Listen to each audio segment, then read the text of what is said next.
দিনটা 11th March 2025। আমার 24 বছর বিয়ের দিন পূর্ণ হলো। কিভাবে কাটালাম সকালে তার একটা ক্লিপস দেখাচ্ছি।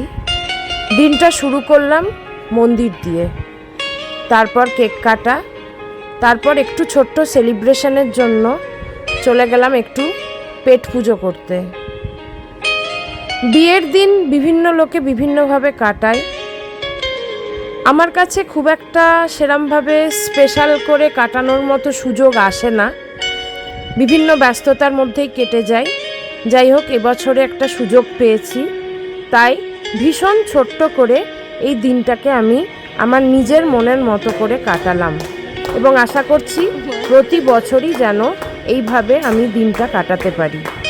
তবে এটা আমাদের 24তম বিবাহবার্ষিকী। কী করে যে এই 24টা বছর কাটালাম এখনও ভাবলে স্বপ্ন লাগে।